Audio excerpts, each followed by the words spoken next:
In the hushed stillness of our bedroom, the words fell from Mark's lips like a guillotine's blade. You should go to Hawaii by yourself. His voice, devoid of warmth, sliced through the air, severing the last thread of hope I clung to.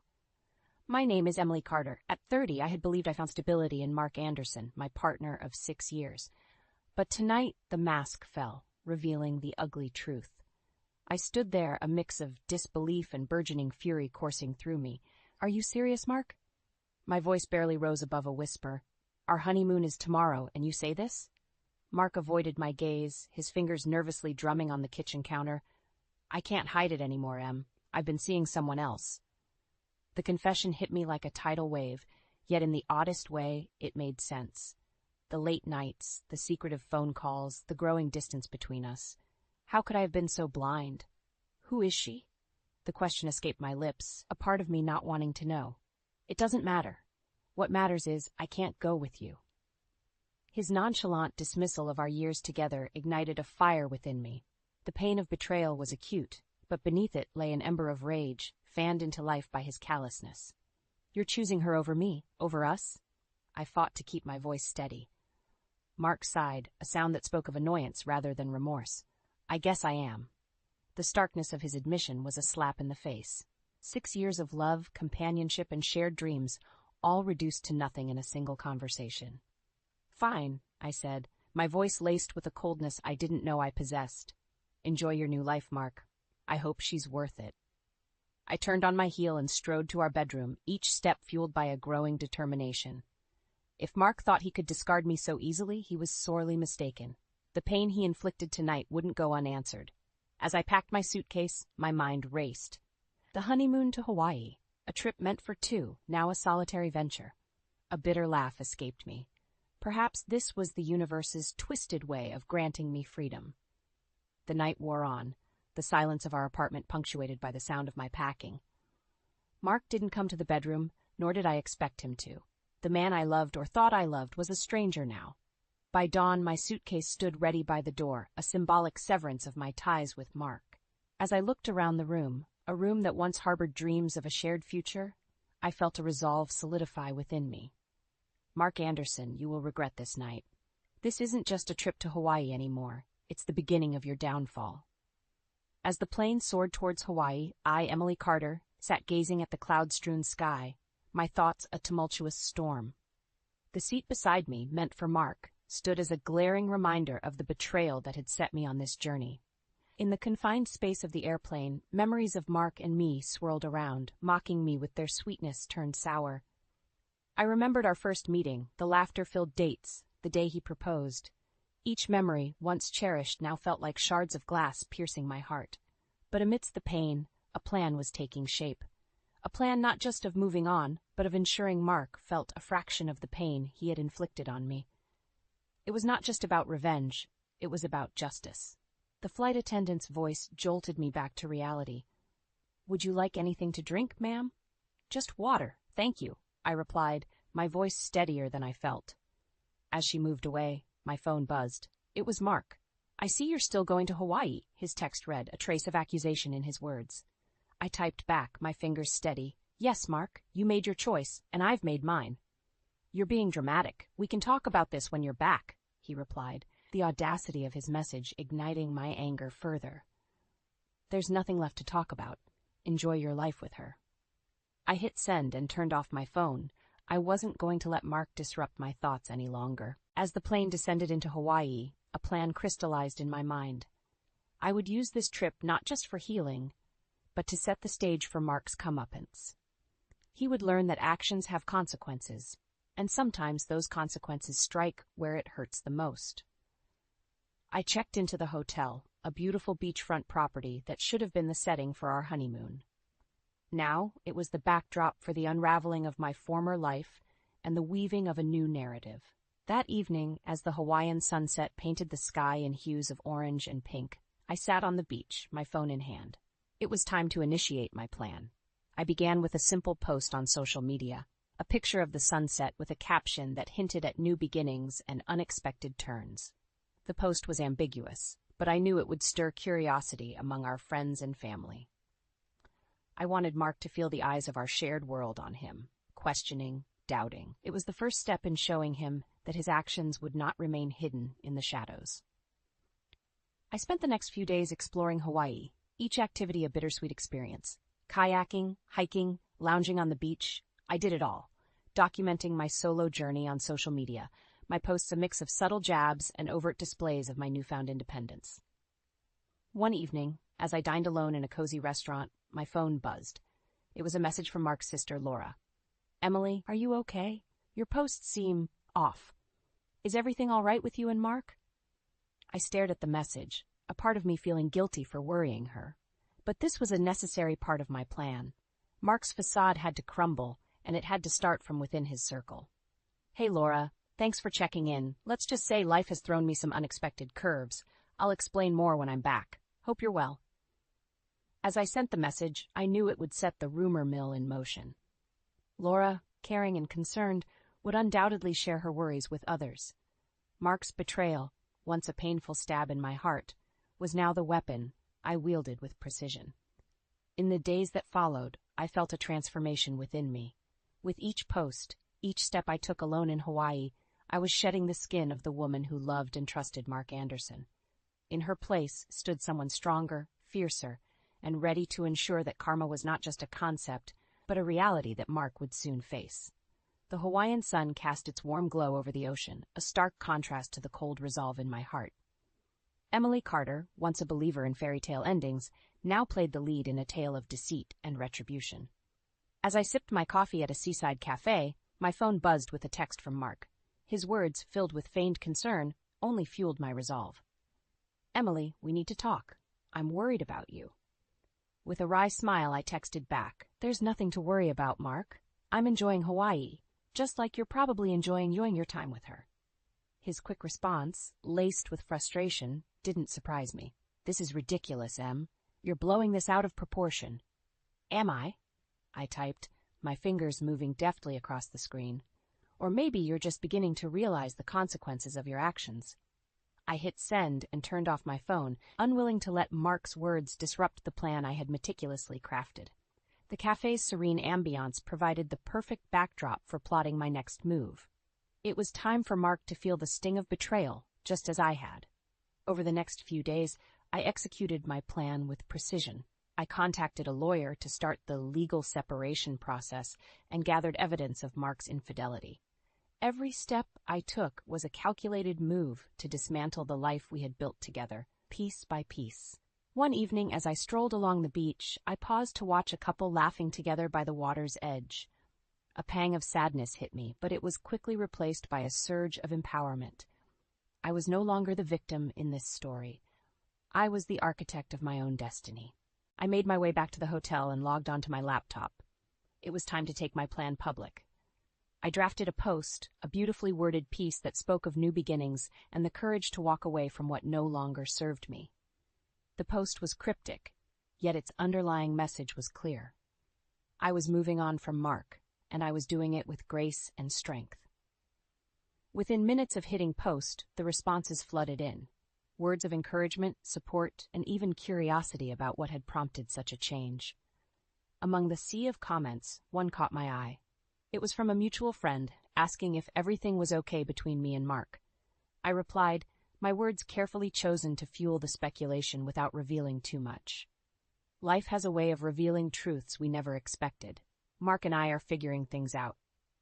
As I closed my laptop, a sense of satisfaction washed over me. The seeds of doubt were planted, and soon they would sprout, entangling Mark in a web of his own making. The following day, as I prepared to leave Hawaii, I felt a mix of emotions. The island had been a sanctuary, a place where I rediscovered my strength, but it was also the starting point of my journey towards justice. As the plane ascended, leaving the Hawaiian shores behind, I looked out the window, my thoughts clear and focused. Mark's betrayal had set me on this path, but it was my own resilience that would see me through. I was returning home, not as the broken-hearted fiancé, but as a woman reborn from the ashes of her past. Mark Anderson's day of reckoning was just beginning. Back in my hometown, the familiarity of the streets did little to soothe the tumult in my heart. The plane's descent had been a metaphorical landing back into the reality of my shattered life. But Emily Carter was no longer the same woman who had boarded that flight to Hawaii. She was now a woman on a mission. The first thing I did upon returning was to visit my lawyer.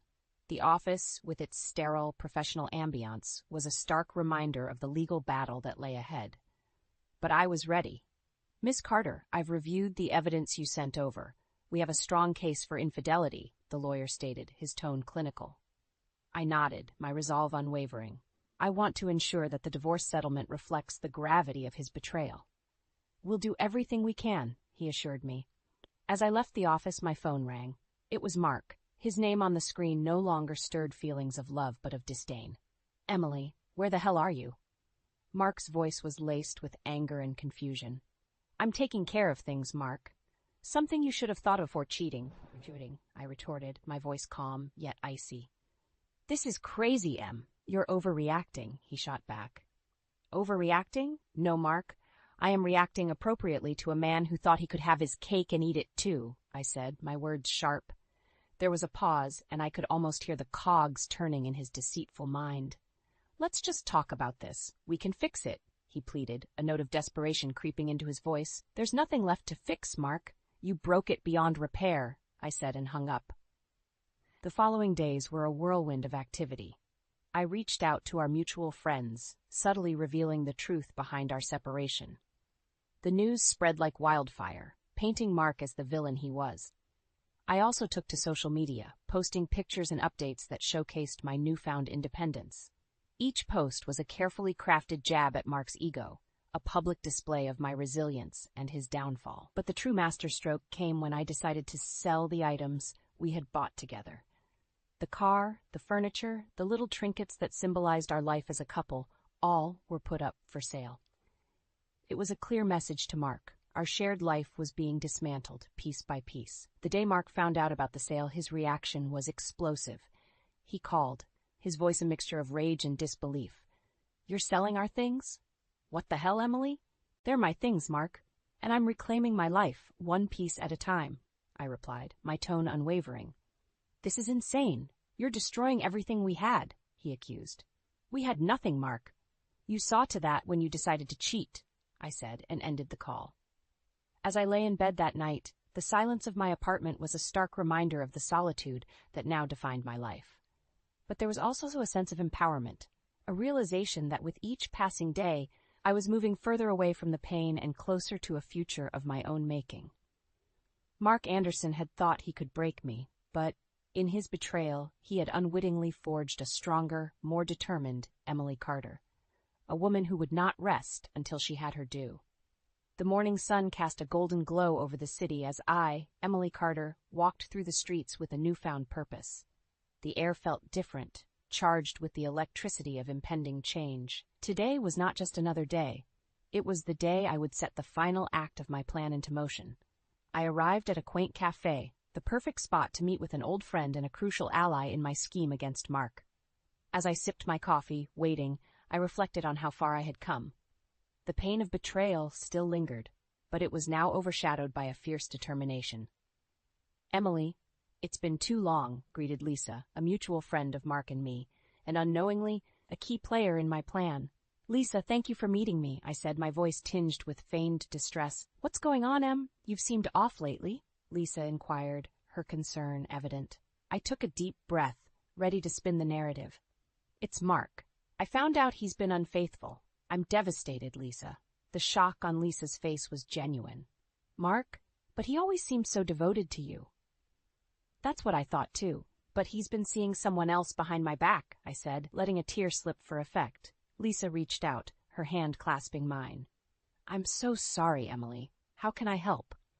"Just be there for me, Lisa, and maybe keep this between us. I don't want to cause a scene. I just need support right now," I said, knowing full well that Lisa's nature wouldn't allow her to stay silent. "Of course, Emily. You can count on me," she assured me. As we parted ways, I knew Lisa would spread the news, igniting the flames of my revenge.